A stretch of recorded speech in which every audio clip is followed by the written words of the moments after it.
Now, I didn't think I was actually going to make this video, but after seeing Goji Guy's most recent hybrid, I feel like it was only appropriate to bring my very first hybrid back from the dead. That's right, Adam has returned, now under a completely different genus name, Invictosuchus, name meaning killer croc. Length 45 feet, height 9 feet, weight 10 tons. Now, a few things have changed with Adam, but I have decided to keep most of his contributors that he originally had. The base genome, Sarcosuchus, providing the body, strong jaws, resistance to venom, and the ability to have full body armour.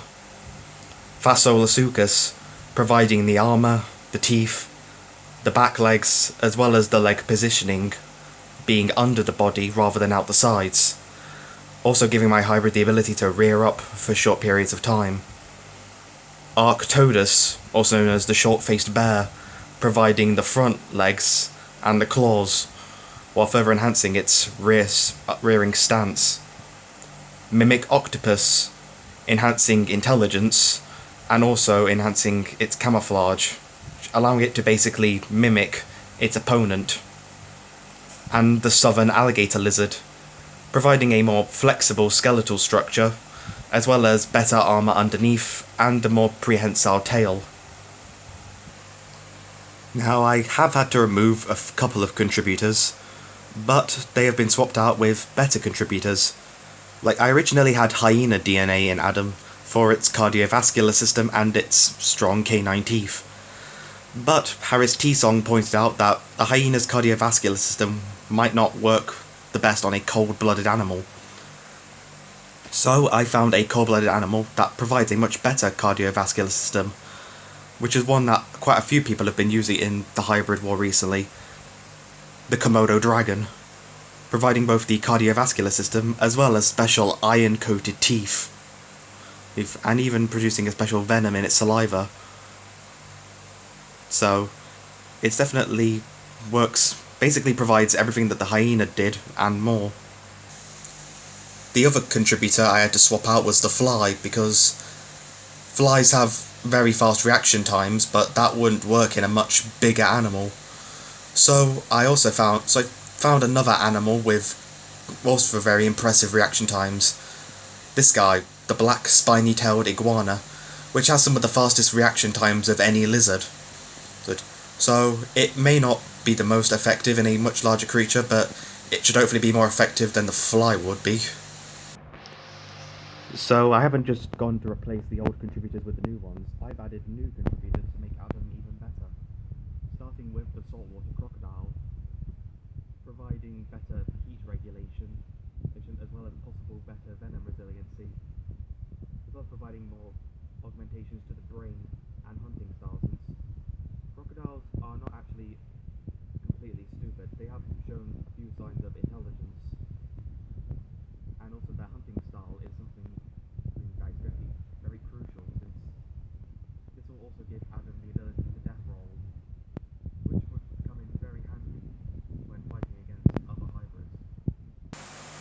Now, when I first submitted Adam into the Great Hybrid War that Goji Center was doing, one thing that I found out almost immediately afterwards was the actual size of Adam could be inaccurate, since the 40-foot estimates for Sarcosuchus were actually outdated.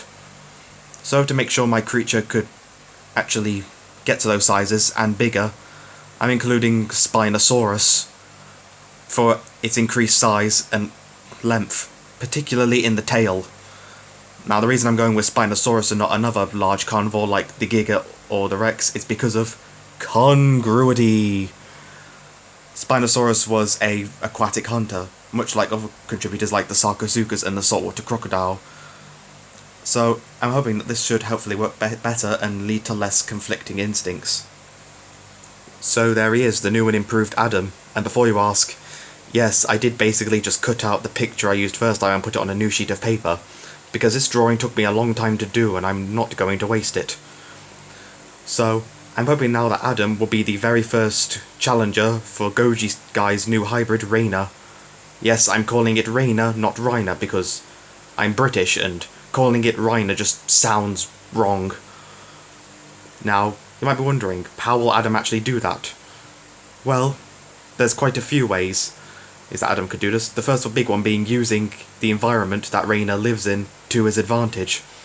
Because Reiner relies so much on water, and Adam is a crocodilian, he's going to be very good for ambushing Reiner. And in this case, once caught in Adam's jaws, Reiner won't really be able to move much, or really get out of his grasp.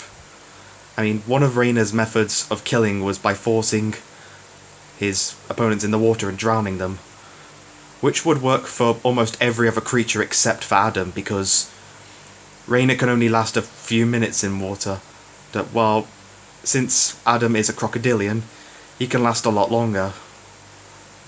So could likely end up drowning Reiner by dragging him into the water, then death-rolling, tearing off various parts of his body, especially things like the limbs or the horns, which are likely not been reinforced, since it was only specified that the face would have been reinforced with iron, not the horns. They seem pretty simple and viable to be snapped off. As with the legs, they might have increased leg muscles, but I don't think that's going to save it from a bite this powerful. Another thing being the mane, because Adam is really not going to care much about what he's biting into.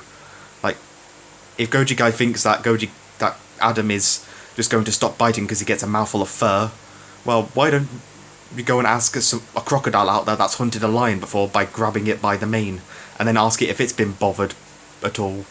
Most likely not. You'd most likely end up dying if you went asking that. But still, it's a good point. Crocodile likely won't be affected by biting into a lion's mane. So that means the neck's pretty much unprotected and very vulnerable. So, if Goji Guy wants to accept the challenge, he's more than welcome to, because Reiner's reign is going to be ending pretty much as soon as it begins.